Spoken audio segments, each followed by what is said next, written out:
You're listening to the Business and Barbecue Podcast, hosted by Tim Harridge. Tim Harridge is an active entrepreneur who built and sold 6 companies by the age of 40 and enjoys sharing the ups and downs of business and entrepreneur life. As for the barbecue, that's just something he has a passion for and likes to share as well. Here's your host, Tim Harridge. All right. What's cooking, everybody? Tim Harridge here. Thank you for joining me. Today is the day. Episode one of thousands of future podcasts. My name is Tim Harridge. I am your host. Today, I'm also your guest. Many of these times, we'll be coming to you with a guest. Several times, I'll be coming to you by myself. I'll be dropping quick tips and tricks and things that I learned along the way. So thank you for joining me. We're going to dive right into the show. So the first thing that'll happen after we bring on a guest is we're going to talk about every week. We're going to talk about being an entrepreneur. We're going to talk about entrepreneurial ventures and really just try to understand who the guest is and what they're up to. So first, as my wife would tell you, I'm going to talk about me.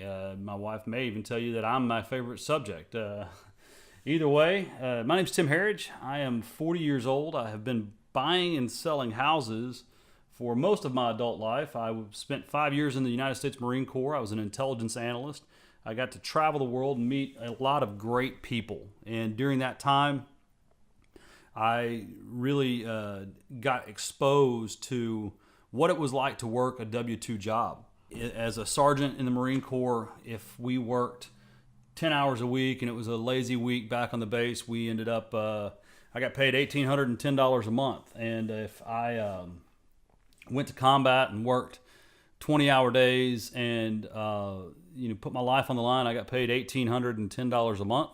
The beautiful thing was we would get an additional $150 combat pay, and the rest of it all was all tax-free. So after I left the Marine Corps, I realized that I just wasn't the type of person that wanted to let someone else tell me what my time was worth. So I kind of made up my mind then and there that I would no longer allow anyone to tell me what my time was worth. When I got out of the Marine Corps, I started selling life insurance. I worked for a company called American Income Life. It was a bit of a boiler room concept. I was recruited, I thought, as a sales agent based off of my spectacular resume of my military service. And what it really meant was I was one of the 100 plus resumes they had looked at online that day, and they'd sucked us all in. And it was a fun job, though. It taught me outside sales. If you've never worked outside sales, I really do believe that everyone should do it at least once. And if not outside sales, multi-level marketing, like Robert Kiyosaki says. But no, it was a great experience. After that, I became a house buyer for a local investment company. And that is when I really learned how to buy houses and learn real estate. My job originally was a project manager. I started out, my job was to, when they bought the houses, I had to go out, get the locks changed, get the house cleaned up, get all the construction bids, get the home marketed for sale. And I had to just manage the entire thing from start to finish. And it was just a great experience of learning construction, but also managing timelines and people and cash flow and all the things that go into managing construction.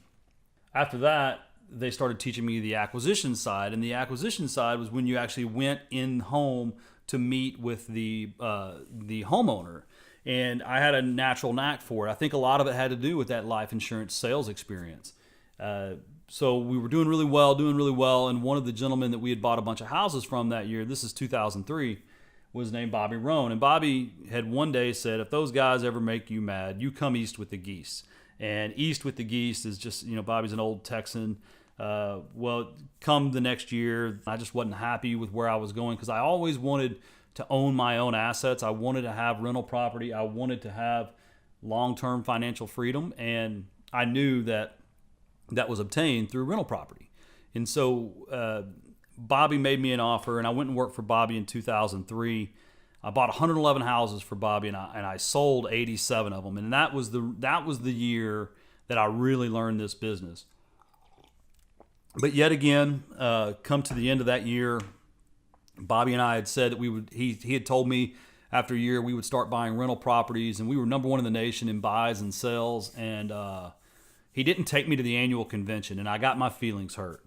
And that's when I went and met a partner of mine, Scott Horn. Scott, at the time, he was a hard money lender we knew in town through some local networking events.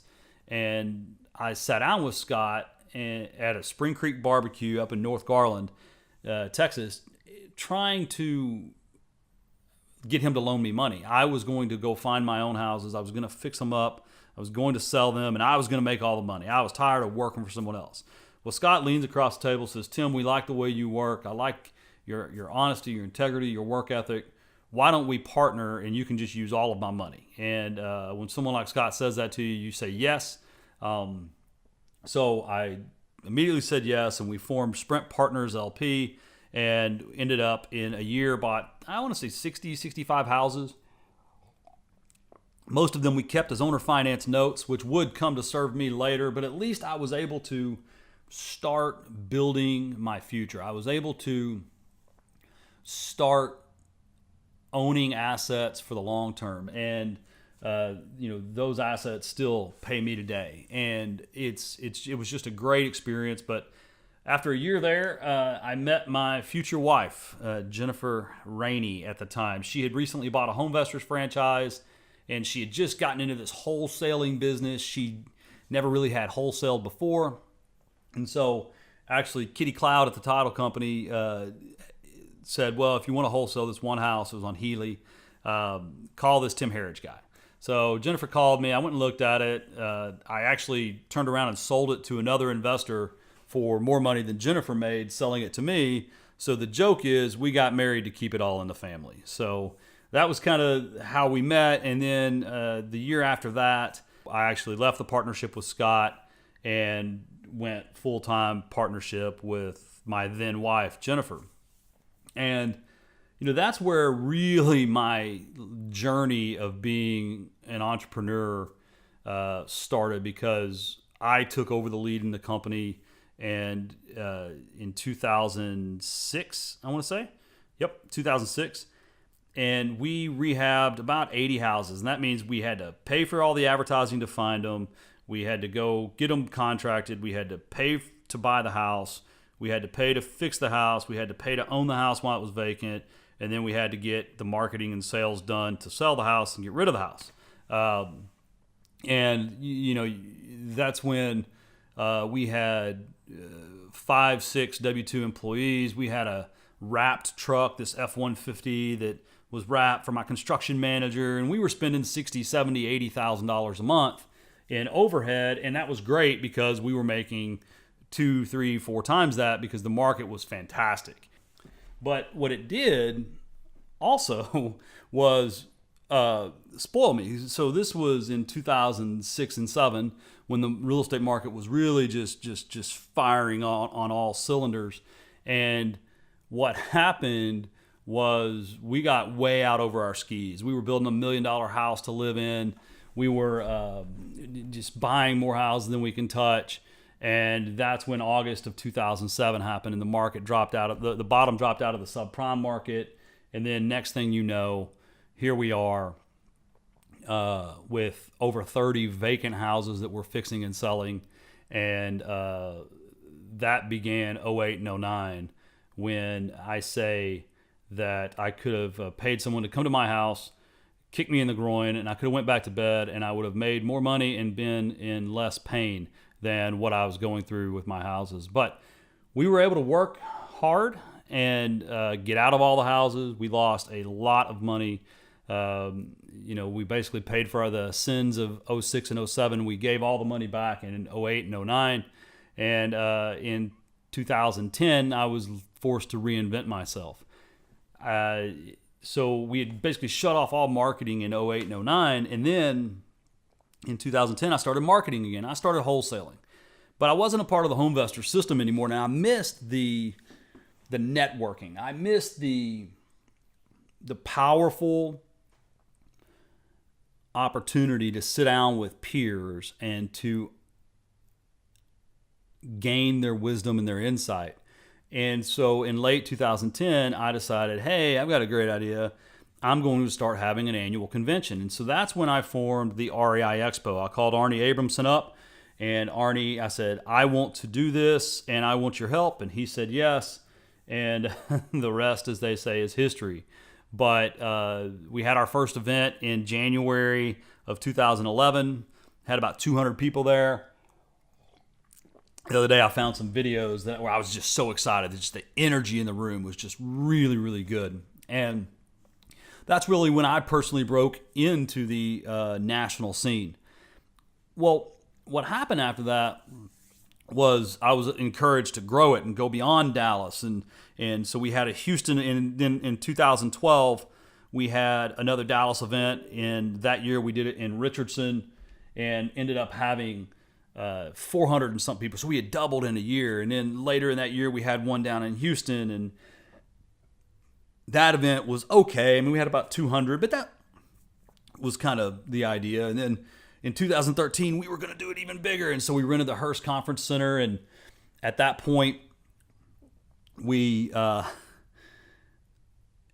the Hearst Conference Center. And at that point, what happened is we were at 800 people. And once you fill out a venue and there's just no room for parking, that's when you just decide that you are the smartest entrepreneur ever created and that it is time to go big. So I immediately went out and I said, okay, we're going to do 4 regional events every year. The first one's going to be in Baltimore, April of this year. Mind you, that's a 3-month lead time to find a location, to find the people, the host, everything. But hey, as an entrepreneur, you never slow down, right? So I took something that was great and something that was growing and doubling and easy to manage, and I made it complicated. And so not only were we going to Baltimore in April, we were going to go to Chicago in July. And then in late November, we were going to go to Anaheim, and we were going to put our anchors down in our 4 regional events. And I was going to run a seminar company, which I had no idea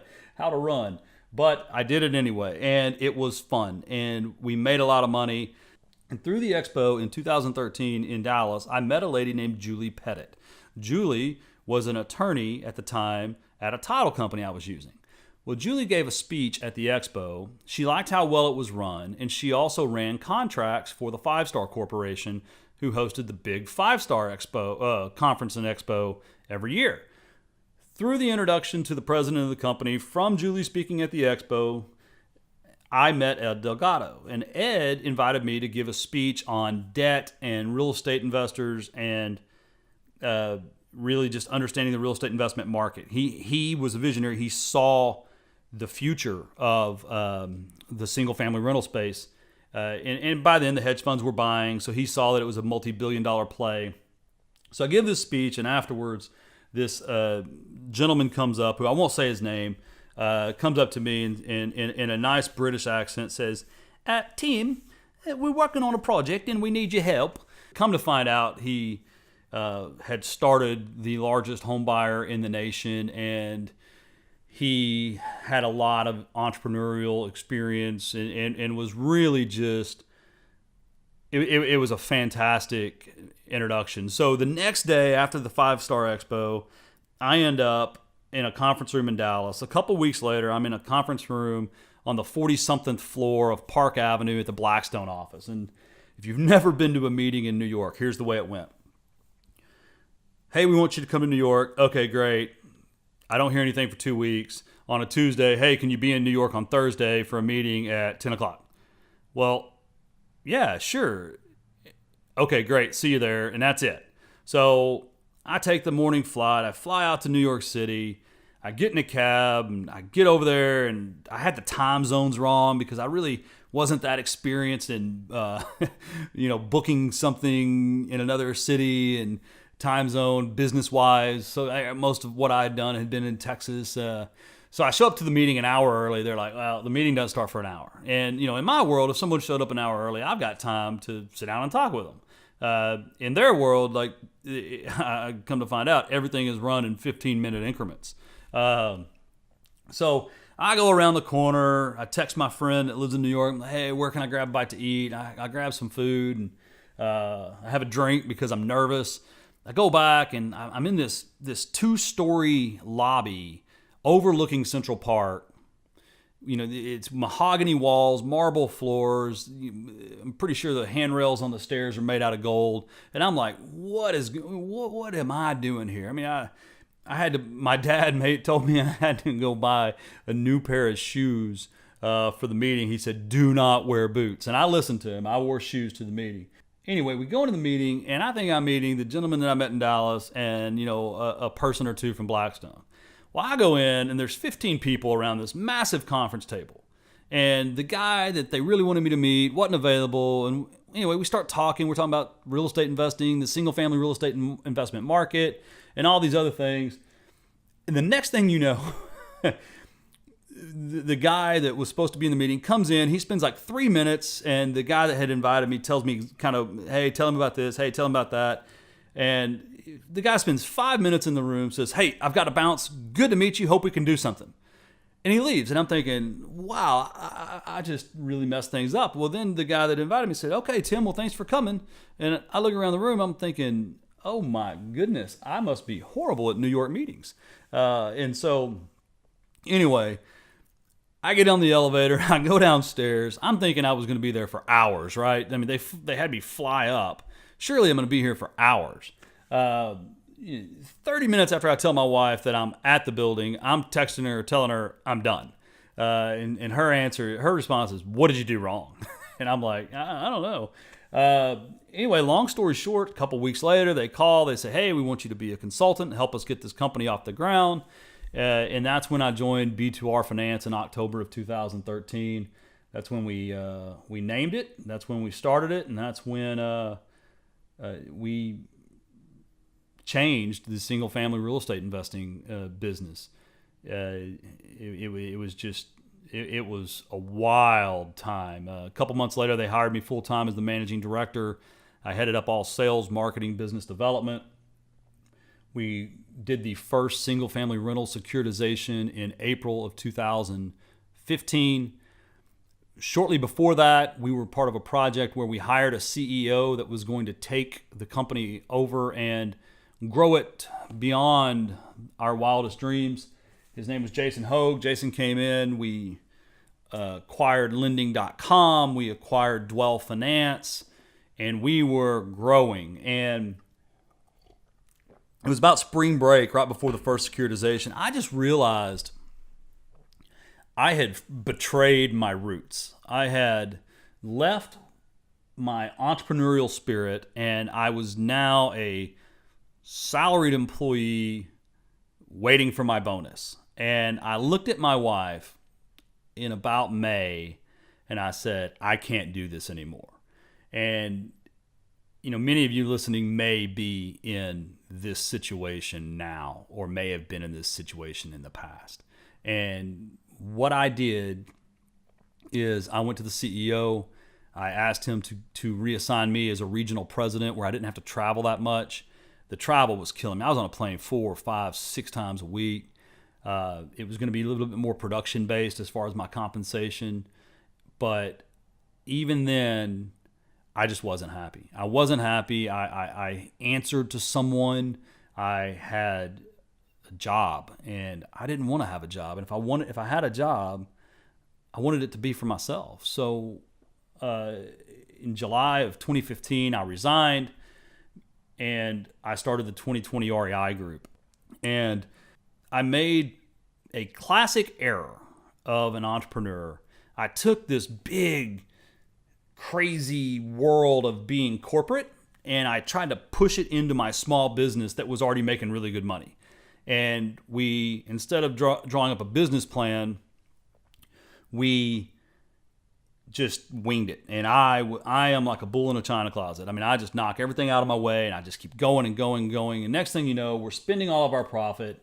We're growing and increasing overhead and growing and increasing overhead and growing and increasing overhead and more. And that mentality really did wreck some good friendships. And for that, I'm sorry. I mean, that's what it takes to be an entrepreneur at times, but it doesn't. And that's where we are now, 4 years later, I've sold most of those businesses or shut them down. For every one I sold, I probably shut 2 down. Ideas are only as good as your execution. And my execution was flawed, and we didn't do things the right way, and that's my fault. And that's really me in a nutshell. I feel like I've left some things out, but I'm a crazy entrepreneur that creates more work for myself than I need, and I decided to stop. When you talk about why I do this, I became an entrepreneur for freedom. I did not like what the Marine Corps did to me. I changed who I was. I sacrificed my health, body, and soul for a paycheck. I had no freedom. I didn't get to see my family. And at that time, I wasn't married with children, but at that time, I loved my mom and my brothers and my sisters, but I was gone all the time. And I think really when you break Tim Herridge down about why I do the things I do, it's because of family. And I'm not always perfect, and I've made a lot of mistakes, and I've started this podcast to help you. And not because I'm perfect. I've started the podcast to help you because I know the mistakes I've made, and I've wrecked some friendships, and I've, sacrificed my children. I've sacrificed my marriage. I've sacrificed myself and my happiness. And I'm telling you, if you're not happy, the people you love will not be happy. And that is what I hope to bring to you on a weekly basis, and one day maybe daily. We'll see. So that's me in a nutshell. The thing that I'm here to do is to help you find your why and make sure that your business revolves around your why, and make sure that you don't sacrifice the things that matter for the things that don't. So I'll tell you about what happened to me last year and kind of my wake-up call. I'd created 2020 REI in 2015. I wrecked my friendship with Jason Riney and Ryan Harper over the next 18 months because I was a possessed entrepreneur. And in 2017, I really just went crazy. I mean, I hired so many people. I got my overhead back up to $63,000 a month. We were starting companies left and right. Companies were failing left and right. We weren't managing the business. We were just growing because, man, that's what we were here to do. We were going to grow. We started this real estate investor club with my partner, George Roddy. April 9th, we had the DFW Investors Club meeting. And that night, we had 500 and something people register, and we were excited. And I was having drinks with people, and I was the life of the party. And my son's coach called. And at that time, I was busy. I'd had a couple things to drink. I was having fun. And the coach says, Alex hurt his knee, and he can't move it. You need to come get him. And I made one of the worst decisions of my life. I said, he'll be fine. And I called my wife and said, hey, I need you to go get Alex. The coach said he hurt his knee. And then I stayed for hours thinking that what I was doing was important. And I got home, and I'm telling him, you're going to be fine. You're going to be fine. Your knee is locked up before. You're going to be fine. The next week, he's on the operating table. He had what you call a bucket handle tear of his meniscus. And this kid lives for football. And it looked like he may miss his senior season. He was being recruited to play college football, and it looked like that dream was dying. They were afraid it was the ACL, and that meant he may never even play sports again, and sports is how he identifies his life. And I wasn't there for him. I wasn't there. And as I sat in the waiting room, waiting to hear the doctor come out and tell us it wasn't the ACL, and waiting to hear the doctor come out and tell us that he was going to be fine, so that when he woke up, I could tell him he was fine and that he would not miss his senior football season, it dawned on me. I have spent way too much time on my ego, on my vision, on my desires, and not enough time focusing on what really matters, which is my children and my wife and my family and my own happiness. Going hunting, spending time with family, eating barbecue. And that's where barbecue comes in, because part of my self-awareness is I've always loved to barbecue. I've always loved to cook. And I'm not a good cook, but I love smoking a brisket and having a cold beer and hanging out with friends. And I never do it. I never took time for it. And so what happened is I started, since I had to be out looking at houses, I started looking for good barbecue joints, not Dickey's or Spring Creek. Okay. I mean, that's not good barbecue in my opinion. I mean, like one location owned by a guy or a gal or a family that pours their heart and soul into their meat. And barbecue, I don't know what it is. It's that it takes hours, it takes days, it takes focus and determination and desire to do it right. I just love it. And so I started eating barbecue more, which my mom says it's going to kill me. My wife says it makes me fat, but I don't care. It makes me happy. I like eating barbecue. And so I share that passion. And that passion, just connecting with it, I bring it home to my kids. And my youngest, he wants to smoke turkey. My oldest, he wants me to bring him brisket. And my wife wants me to bring chicken. And it's just become this awesome thing in my family that I spend time on that makes me happy and makes my family happy. And other people seem to connect on it as well. So to me, barbecue is a metaphor for doing what makes you happy and prioritizing it. So that's me in a nutshell. That's what we're doing here on this podcast. Every week, I hope to bring you stories and people's stories of great entrepreneurs that are doing it right or that have done it wrong and realized what they should do different. Because I'm here to tell you, if you're building a business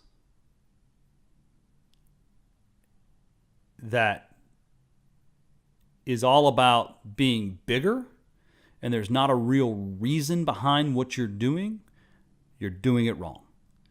And I heard Dave Ramsey say, and I'm going to leave you on this, there is a difference between passion and talent. And you may have talent in something, and you may do that every day, and it may make you miserable. Go find your passion. Go find something you're passionate about and you have a talent for. Once you do that, I guarantee you'll be happy. And that's the name of the game. So until next time, keep cooking, and we'll see you soon. Thanks for listening to the Business and Barbecue podcast. Make sure you check out our other episodes and stop by timherridge.com to say hi. We want to hear from you. Until next time, keep cooking.